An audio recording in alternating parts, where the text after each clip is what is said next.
Our kidneys are essential, and one of the issues with kidney disease or failure is that we may not know we have a problem until we reach the advanced stages of kidney failure. So it's important that we know our risk factors and work to keep our kidneys and ourselves healthy. And joining me today to explain kidney disease, dialysis, and more is Dr. Caitlin Sinkowitz. She specializes in family medicine, and she's with the Franciscan Physician Network.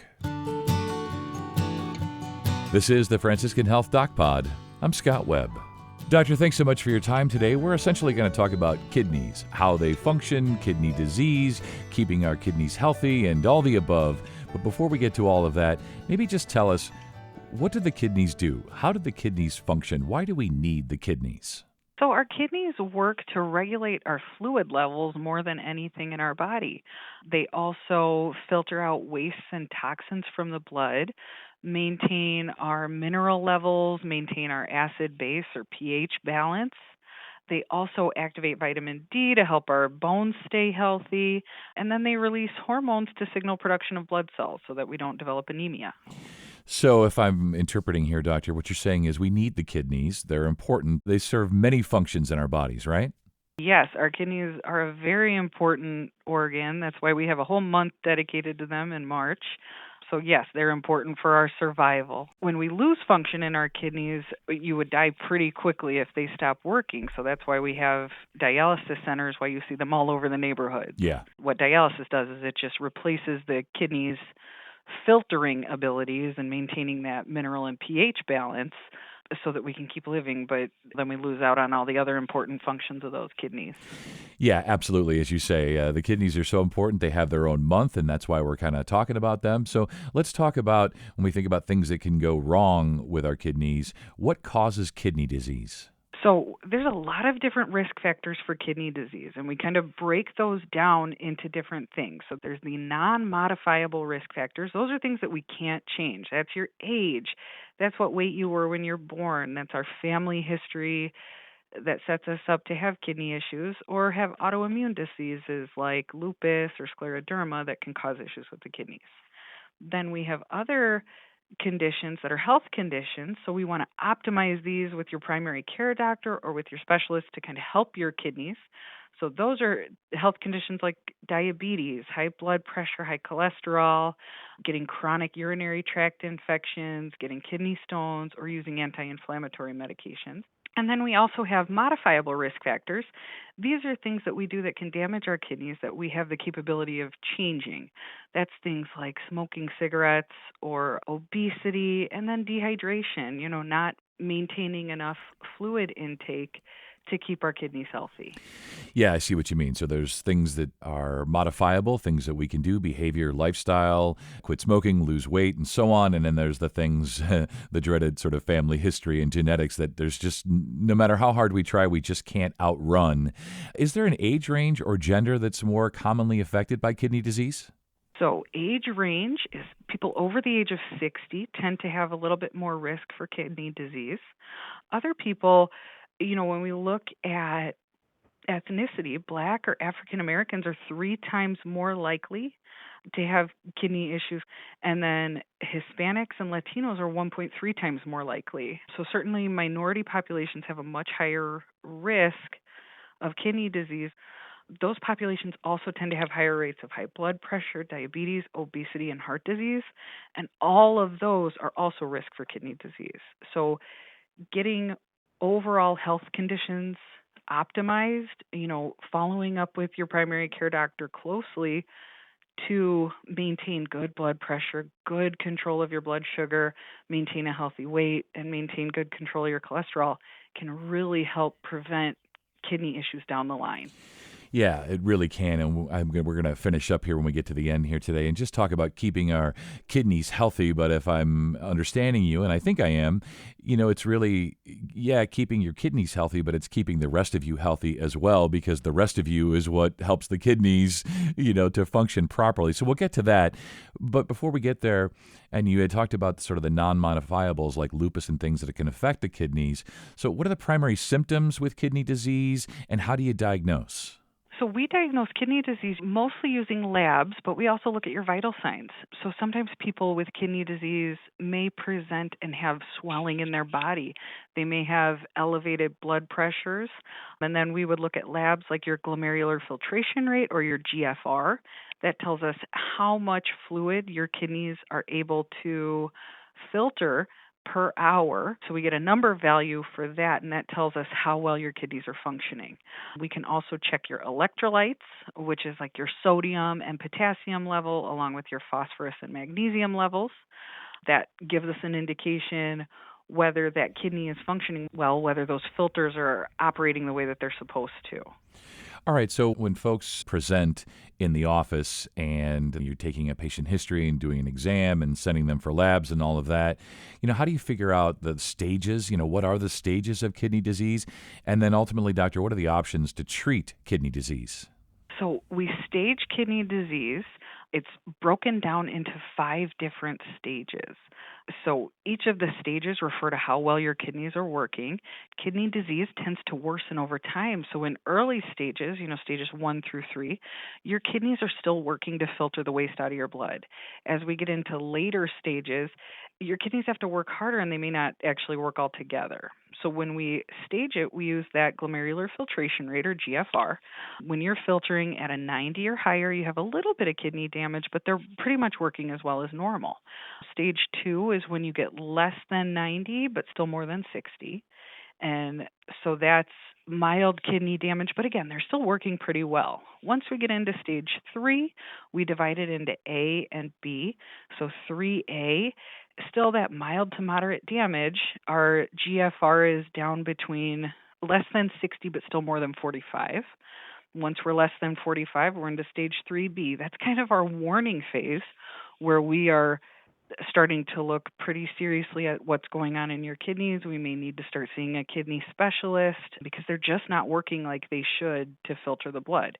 So you may need to alter your diet, may need to change up medications just to try to optimize how your kidneys are working. And then once we're into stage 4, we're in the pretty severe kidney damage range. That's where your GFR is less than 30, but still more than 15. Stage 5 is where our GFR is less than 15. Kidneys are pretty much failing.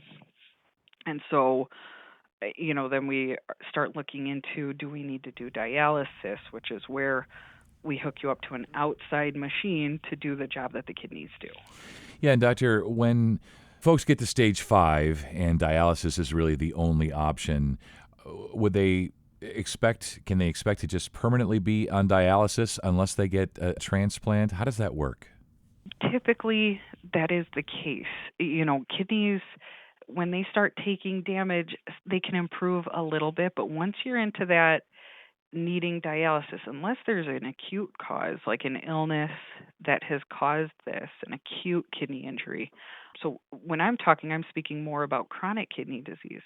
Then we are looking into, you're in dialysis. Sometimes people do dialysis in home, and sometimes they do it out of home. That's a decision to be made between you and your nephrologist, that's your kidney specialist, and your primary care doctor, just talking about what is realistic for you to do. The way that dialysis looks, if you're doing it in home, you're hooked up to this machine, you're taking blood out of one needle in your arm, running it through the filter machine, and then putting it back in through a separate needle. And that may be done every single day just to do the job that your kidneys need to do because your kidneys are always working. If you are doing out-of-home dialysis, then you go to those dialysis centers, have the blood removed on one side, it runs through the filter and runs back in. And for that, you're going to be in the dialysis center about 4 hours. They check your labs before and after to make sure that they're pulling off enough fluid, filtering enough of your blood, and also pulling out some of those electrolytes so that you don't wind up in dangerous levels that can cause, heart arrhythmias or where your heart goes out of rhythm, which can lead to death. So, doctor, if somebody has been diagnosed with kidney disease and they're being treated by you or other doctors, medical professionals, what can they do to try to, not make it worse along the way? Maybe, sure, they're going for dialysis, but what else can they do? So, if you have kidney disease and you haven't quite reached the stage where you're in dialysis, you want to make sure that you're maintaining a healthy blood pressure range. So, depending on your age and your gender, you want to be somewhere in the realm of less than 130/80. You want to manage your blood sugar levels. So, having good glycemic control when you're diabetic, keeping that A1C less than 7 is going to prevent further damage to your kidneys. You want to avoid anti-inflammatory drugs or NSAIDs. That's things like ibuprofen, naproxen, or Mobic or meloxicam. You don't want to take those because those can cause damage to your kidneys when we take them regularly. And then you want to reduce your salt and your protein intake so that we're not putting extra stress on our kidneys that doesn't need to be there. Let's finish up here and just talk about any special diets or behavior lifestyle, those modifiable things that we can do. In other words, doctor, what can we do to try to keep our kidneys healthy?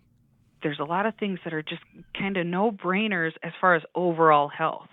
Stop smoking, make sure you drink plenty of fluids. The other things, exercising regularly. So for most people, we want to get 150 minutes of elevated heart rate exercise. So exercise with intention for 150 minutes a week, and that's cumulative. So you can do 10 minutes here and there throughout each day, and we want to get 20 to 30 minutes of activity a day. So whether that's, going outside, taking a walk around the block, doing some stretching inside of your home, doing some heart rate elevating exercises in the home, always important to exercise.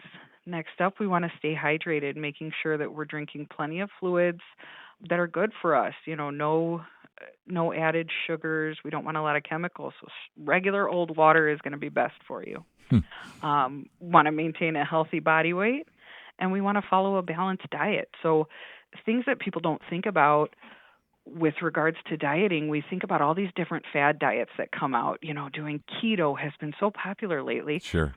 Ketogenic diets are very low carbohydrate, very high protein, and high protein, if we have early stage kidney disease, can actually be bad for you. So it's important to talk to your primary care doctor about whether this diet is right for me. If you want to start some of those fad diets, most of the time we're going to recommend eating plenty of fruits and vegetables, but still getting normal percentages of protein, carbohydrates, and fats to maintain that kidney health. Then we also obviously want to quit smoking, quit vaping, drinking alcohol only in moderation. Alcohol doesn't directly hurt the kidneys the same way that it hurts the liver, but alcohol can lead to elevated blood sugars and it can lead to dehydration. So we only drinking in moderation, and then keeping an eye on cholesterol levels, knowing your family history so that you can be proactive and speak with your primary care doctor about, I need to be tested for this because my parent had kidney disease.